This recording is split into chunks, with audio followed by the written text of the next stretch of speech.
afternoon, friends, and welcome to this special birthday anniversary concert in honor of our beloved colleague, teacher, partner, and friend, Dublin's organist emeritus, Dr. Barrie Cabena, composer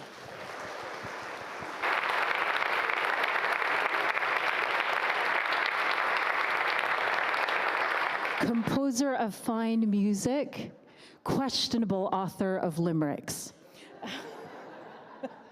My name is Irene Gregorio, and I'm the Director of Music here at Dublin Street United Church. And I wanted to welcome our guest musicians, friends, family, viewers of the live stream, and all of you.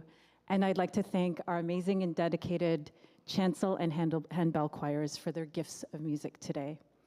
I'd like to also especially thank the Royal Canadian College of Organists Waterloo Wellington chapter members and President Peter Nikiforuk for their support of this concert today.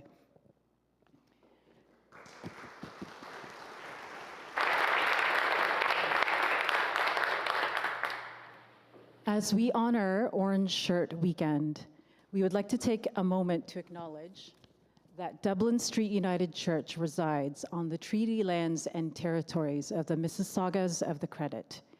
We recognize this gathering place where we worship is home to many past, present, and future First Nations, Inuit and Métis people. Our acknowledgement of the land is our declaration of our collective responsibility to this place and its people's histories, rights, and presence. We support and add our collective voice to the calls to action from the Truth and Reconciliation Committee on the residential school to never forget, to hold governments and colonial forces to account, to seek redress and healing for injustice. Thank you all for being here today. We hope that you enjoy this afternoon of music in honor of our wonderful friend, Barrie.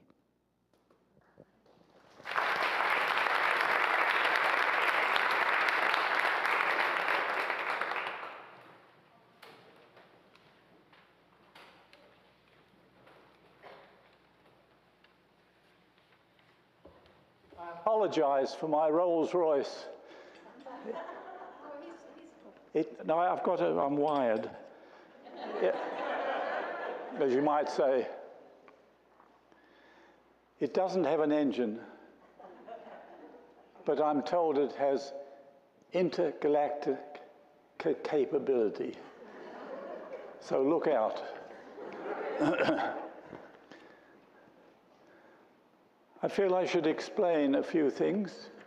Why 18th century English voluntaries as a basis for a program? I can't give you a reason, except that I love the pieces. They're a lot of fun, they're very light-hearted, they communicate very well, and there are hundreds of them to choose from. And many of the composers were close friends of Handel, who encouraged them a great deal, even though he wrote very few voluntaries himself. We're not quite sure what a voluntary is, except what the title implies. It's a voluntary act of an organist. All the organists of those days were expected to improvise. What part of the service, we're not quite sure, but obviously the postlude is the place where it happened mostly. And it made a little extra money from their very poor salaries, because many of them published sets between 6 and 12 in each set, and they published them by subscription. So they made a little killing on that if the pieces were any good.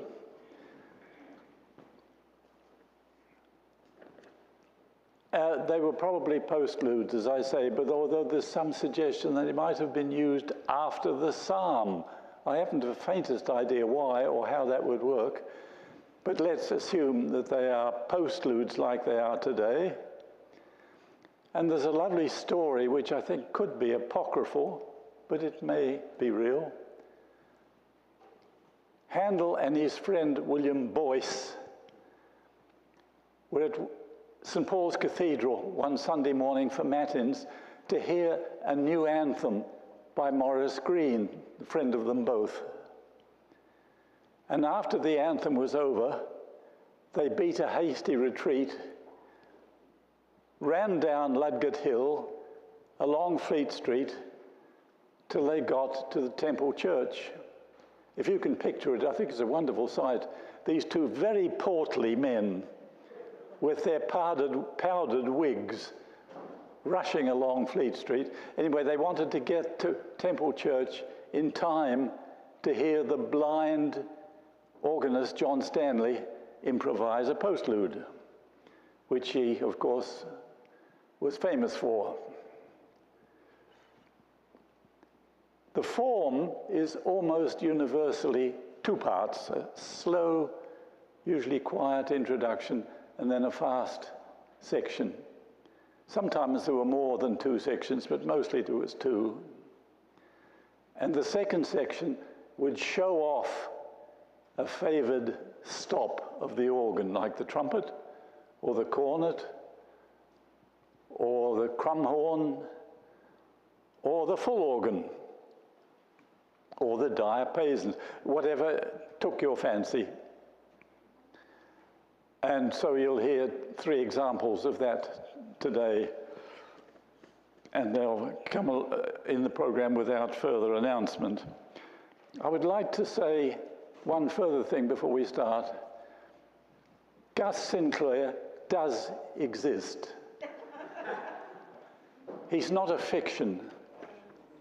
In fact, I can see him from here grinning at me, because his name is at the bottom of the first page, but he doesn't get a mention under the list of performers. Gus is the organist and choir master at St. John the Evangelist in Kitchener. And he's had a number of distinguished posts in the Diocese of Huron. And from all the rumors, he's very well loved there already, even though he hasn't been there very long. The other thing to mention is that this list of former pupils who have turned up today is very touching for me, because they still speak to me. And not only do they do that, but they're willing to play in this concert. The only one who's missing from this distinguished group is Jan Overdoen, who should have been here, but we will remember him anyway. So let's get going.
We're going to just reshuffle the program a little bit and do the choir next. Oh, actually, that is what's next, but I don't see my music on the stand, so I'm just going to go find it right now.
Walland, but I'm next. And I'm sure he was a very nice man.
choir and the handbells make their way to the front, I just wanted to say a few words about Barrie.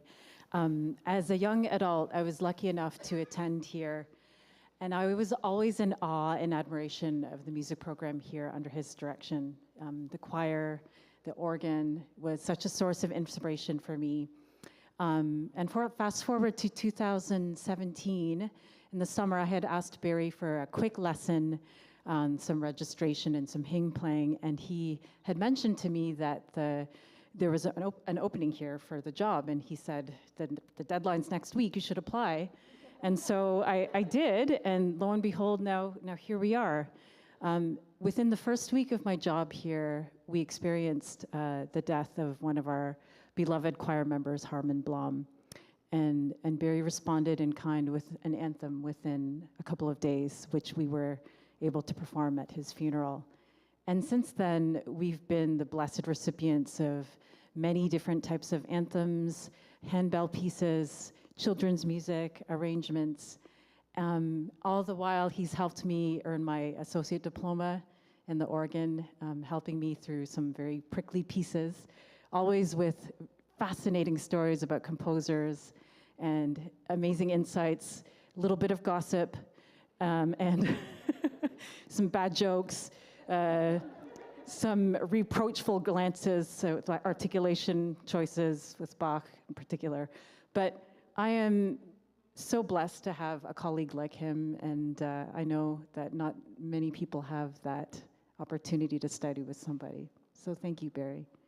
The piece that you heard from the choir, the first one, was written for Reverend Bruce's 30th anniversary of ministry, O God Ineffable, a motet. And this one is Sing for Joy. Over the summer, I said, Barrie, do you want to have handbells on the concert? And he said, let me think about it. And a couple days later, he had a handbell part for this anthem, Sing for Joy.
my first lesson featured the F major Prelude and Fugue from the 8 little Preludes and Fugues, maybe by Bach.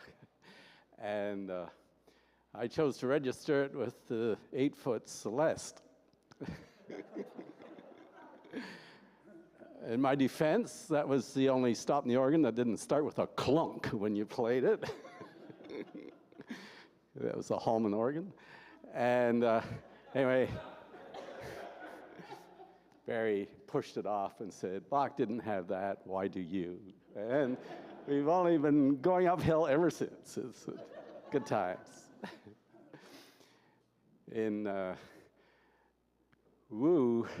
50 years ago, 'tis now, 50 years ago, at the end of the one class in the cold February, he asked if anybody had any questions, and I dared to put up my hand and say, yes, are we invited to the wedding? And there was a lot of excitement in the class that day because we'd all heard all of a sudden that Barrie was getting married on Friday. And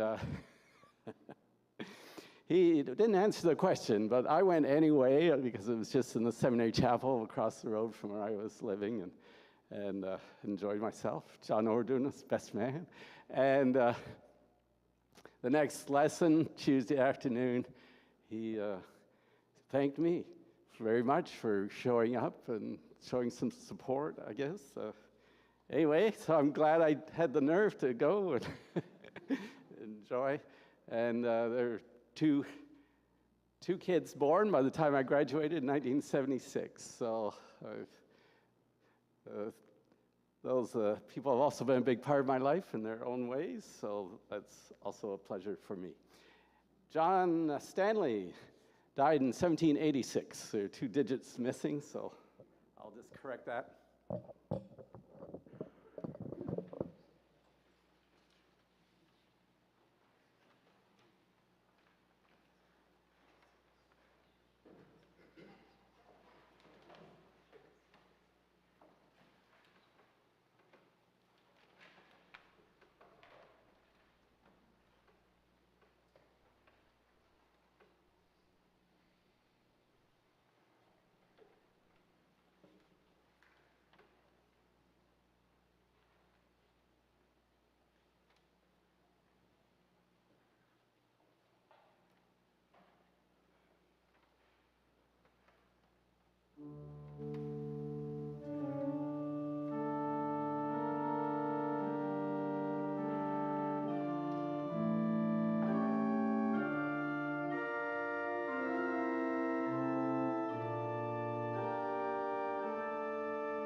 I can't trace my first lesson back quite 50 years, but it's been a few years anyways. I wanted to thank Barrie. When I was at Laurier, I was one of those, I was not like the other boys there, partly because I studied organ, but I also studied composition. And Barrie gave me, I believe, my first choral premiere in a student composers concert, which if you've ever been to a student composers concert, consists of a lot of instruments making farting noises and long things going on of lots of us composers thinking we're ingenious writing tone rows that nobody really wants to listen to. I wrote a short piece for a choir, and Barrie did it with the chapel choir, and they all came, and I think it was by far the only student composers concert that featured choir in it, and my piece was very conservative. But it was stuff that people wanted to listen to, so they told me. And Barrie had a large influence on my harmonic language and was very supportive. Our organ lessons usually turned into mostly composition lessons, which was just fine. I never did pull a Celeste on the Bach, though, partly because there wasn't one to pull. This is very fortuitous. Daniel asked me in the summer, said, hey, would you want to write a piece for me? And I said, yes, I would. So it says solo premiere. That's not actually the title of the piece. I had looked through, like any good composer, I've got lots of texts, stacks and stacks of things that I would like to set someday. So I recently read a poem by Stephen Hayton, and it's called Psalm for the Wind and Shield Country. And it's a paraphrase of Psalm 23, sort of for wind and shield country. So I thought I would actually read the poem. The wind is my shepherd, and I must walk where it drives me. It drives me until day's end. It guides me into barren hills, more beautiful than gardens at dark. It leads me to lie under sheets of rain. It feeds me the warm wafer of sun. Steaming from dawn's embers, I am drawn down by the wind's fingers to waters that are never still. My staff and compass are the living boughs, the leaves my roof, my shifting floor, and I must live like the mountain, briefly, and always in wide mansions of the wind. So I'm very happy that Daniel said, a very good friend of his was a very good friend with this poet, and he had just been reading a book of poetry as well. And so I think it was meant to be. I love this text, and I love Daniel's voice. So thank you for indulging me, and thank you, Barrie, for inviting me to your birthday party, whether you knew it or not.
Between the years 1977 and 1981, I know I don't look like it now, but in those days I was the poster boy for Crohn's disease.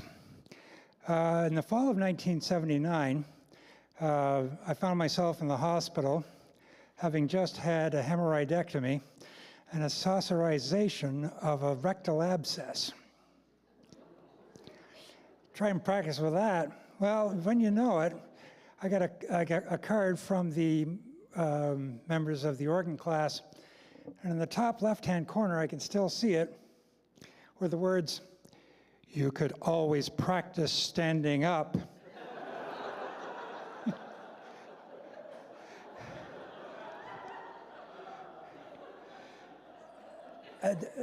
Even in that, I learned there may be many reasons, but there are no excuses.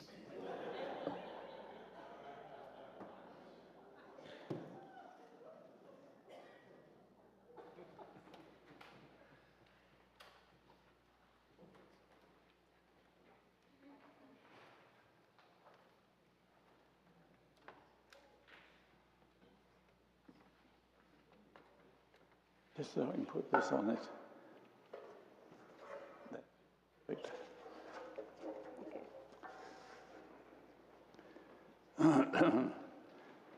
I'd just like to explain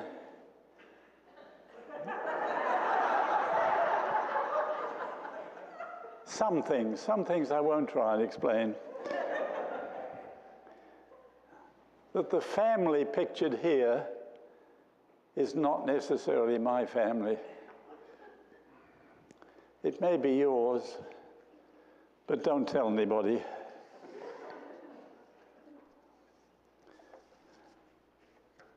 There will be a haiku to introduce the theme, and then a haiku for each variation. And away we go.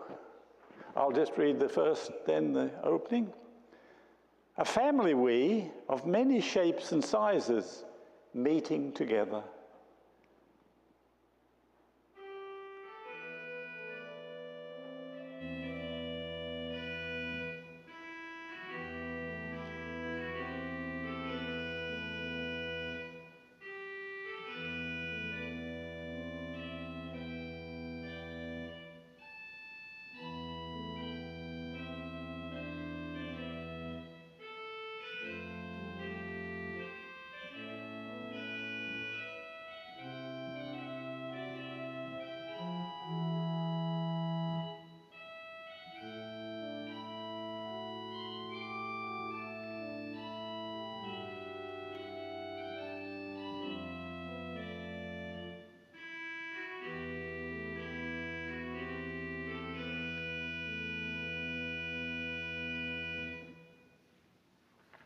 Hopes that we will get along easily as families should.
Frail Auntie Judy, once a famous magician, shows us some card tricks.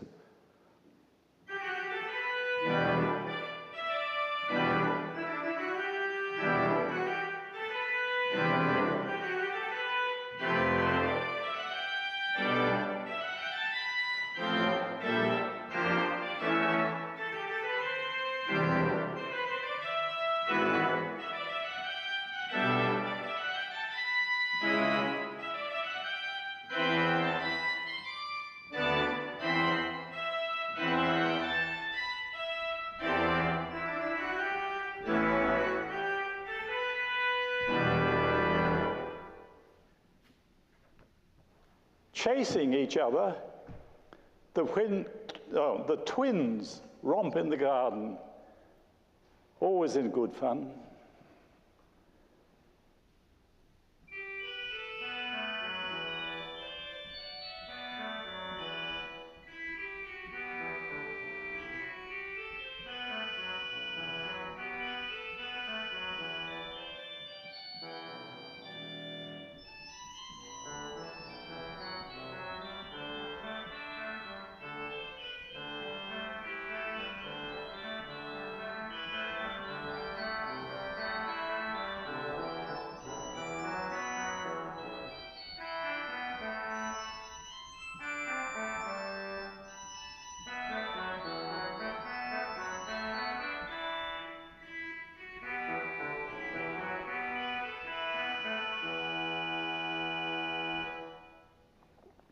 Luncheon is announced.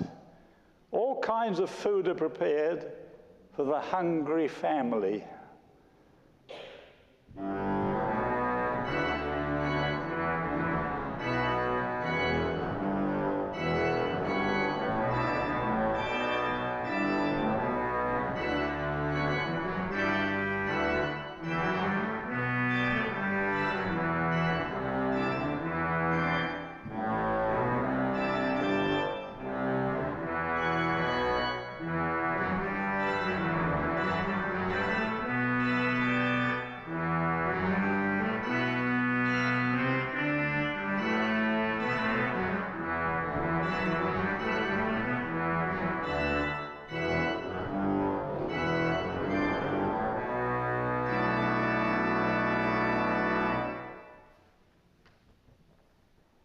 Granny has the shakes, which she tries to hide from us. Oh, she is such a dear.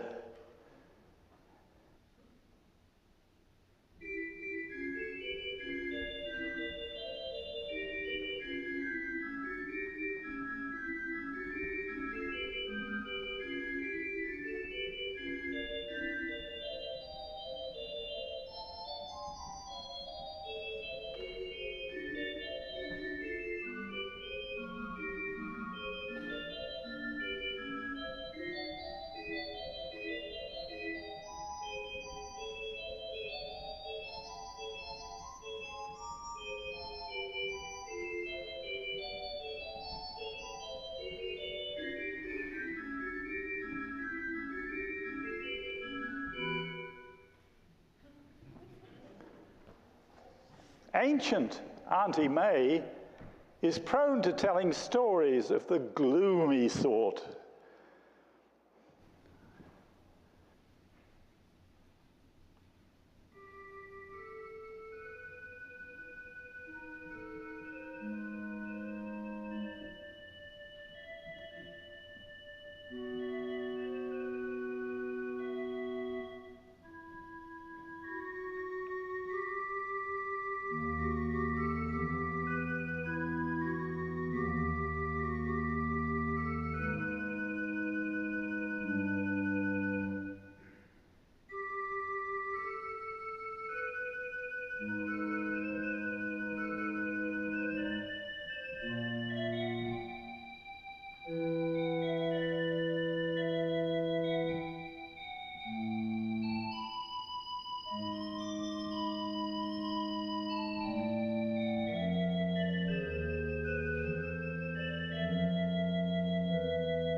A pompous bully, Uncle Henry struts about, but we ignore him.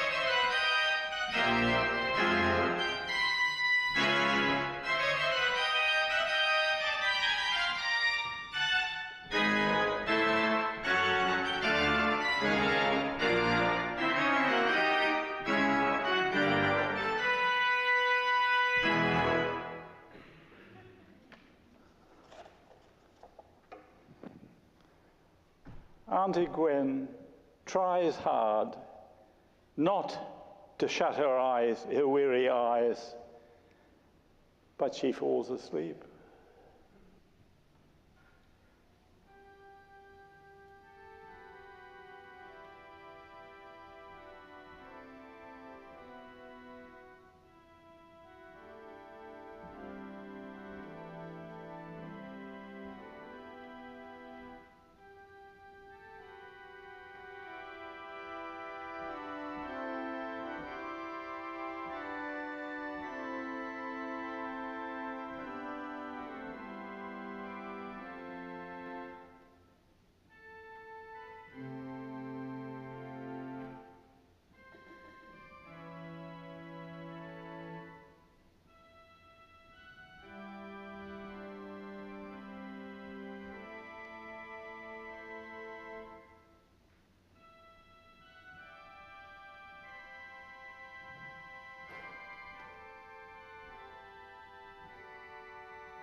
There once was a Scot named Jack Chalmers who holidayed in the Bahamas.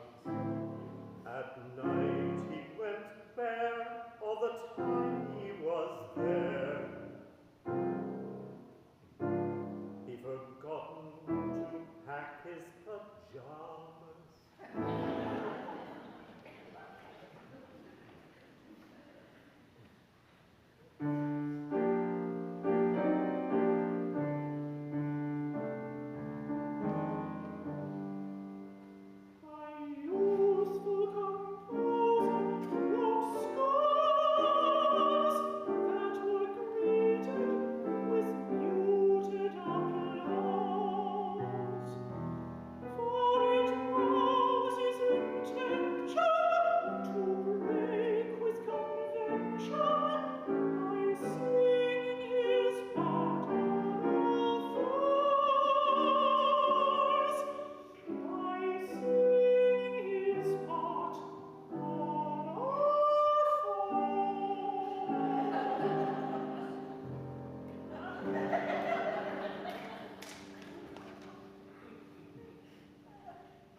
gives me great pleasure to bring greetings on behalf of the Waterloo Wellington Centre of the Royal Canadian College of Organists, and also to share a letter from our national president, Thomas Leslie, who is a Wilfrid Laurier graduate and also had the pleasure/trauma of studying with Barrie. For my own part, Barrie has been an influence on my career as an organist for long before either of us ever met in person. When I was in high school and preparing to audition for university organ programs, one of the pieces I prepared was Victor's Variations from Volume 1 of Cabena's Homage. Fast forward a decade, and I arrived in Kitchener to assume the post of Director of Music at St. Peter's Lutheran Church, a position previously held by James Brown, who's playing in a few minutes, before his ordination as a pastor. In the music library, I was delighted to find a number of Barrie's compositions, which became staples in our repertoire. Although I will admit some of the spikier works didn't make it into regular rotation. Lutherans are very clear about what they do and do not like. One of the things about Barrie's compositions that has become very clear to me over the years, and you've heard this even today, whether they're lyrical or energetic, tonally accessible, or the aforementioned spiky, they are always of the most impeccable craftsmanship. Barrie has had a profound influence on the musical landscape of Canada, particularly in the realms of organ and church music. His notoriously high standards have encouraged all of us to strive to do better work, and we're all better musicians for having known and been influenced by him. And now greetings from Thomas Leslie, National President of the RCCO. Dear Barrie, on behalf of the Royal Canadian College of Organists, I would like to offer our warmest and best wishes as you celebrate your milestone 90th birthday. Having yourself served as RCCO President from 1967 to 69, you have been supporting the college for the vast majority of your long and productive life. Perhaps this enduring association with the RCCO has even contributed to your longevity. The RCCO underscored your contributions as a musician, composer, and pedagogue by granting you an honorary FRCCO, a fellowship diploma, in 1973, and then naming you honorary vice president in 2010. We are very fortunate to have you as a member of the college, and Canada has been blessed with your decades of composing, performing, and teaching. I personally feel most fortunate to have known you since 2000 and deeply cherish my friendship with you and your family. I wish that I could be there in person to celebrate with you today, and am thankful to Peter Nikiforuk, who kindly offered to represent the college and share these words on my behalf. I do hope to see you again soon and wish you nothing but the best for the years to come. Fond regards, Thomas Leslie, President of the RCCO. And on behalf of the RCCO, our own Vanna White substitute, Jeff Enns, has some flowers to present to you from the National College.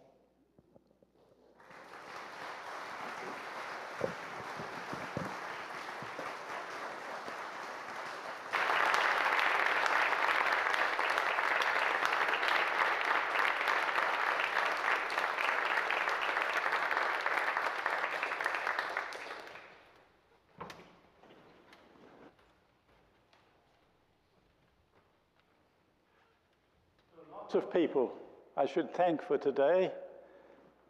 One is to take my glasses off because I can't see, that's better. I'd like to thank you all for coming. I'd like to thank the RCCO Centre for supporting this questionable venture. And I'd like to thank all the participants, the choirs with Irene conducting, the visiting musicians who I've mentioned came anyway, and the various people who have helped on the technical side, Jennifer Pellegrino for preparing the program,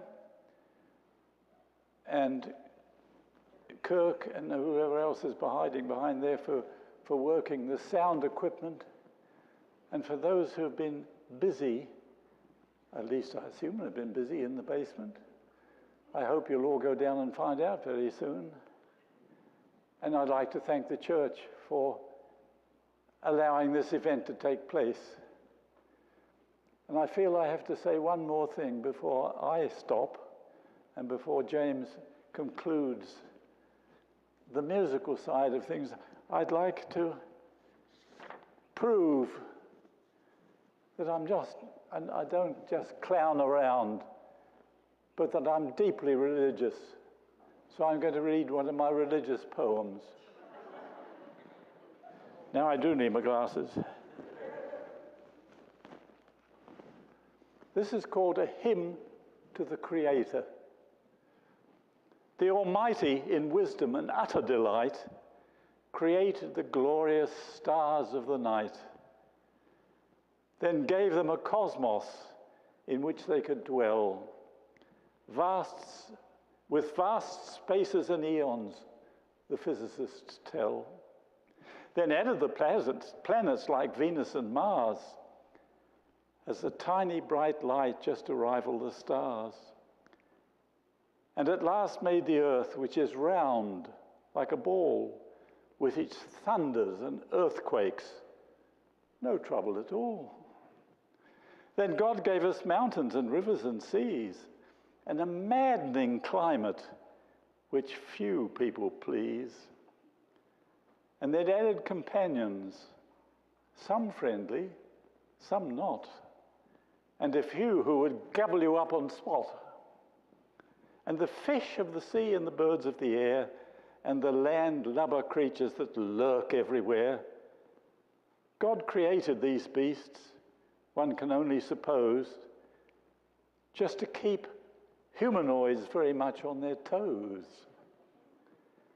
At last, with a poetic bent, one supposes, created the tulips, the daffodils, roses, and then with a chuckle and godly ability, gave us mosquitoes to test our agility.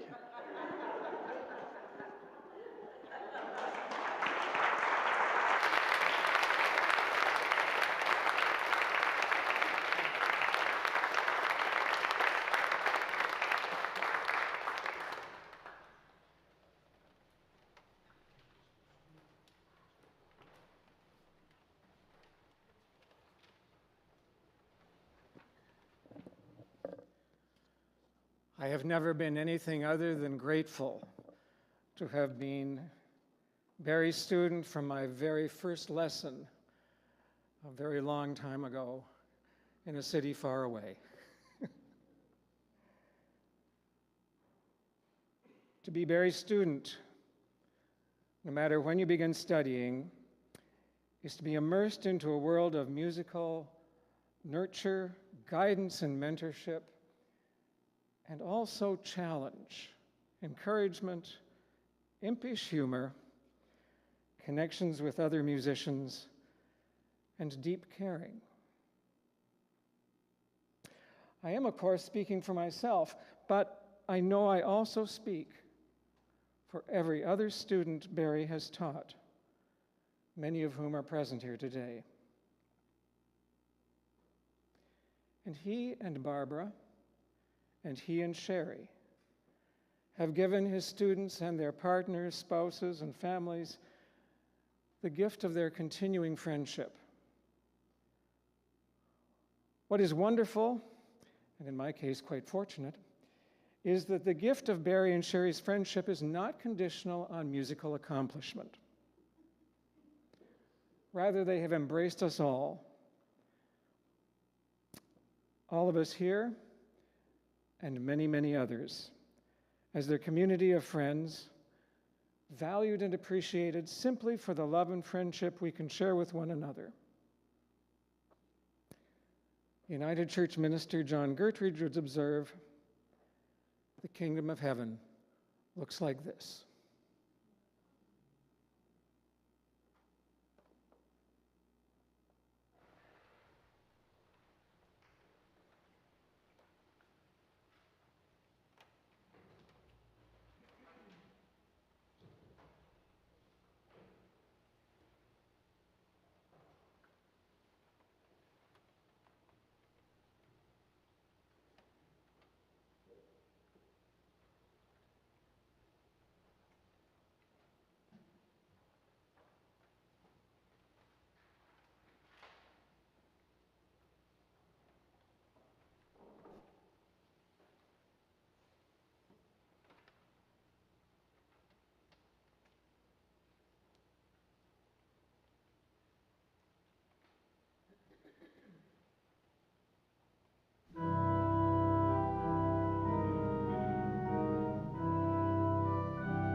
joining us this afternoon, and thank you, Barrie, for this wonderful concert of music. There's a reception downstairs, but there has been a plumbing emergency since we've been here, so I would recommend that we go to the gym through this entrance, unless you like the smell of the country that way, then go down. So look forward to celebrating with you downstairs.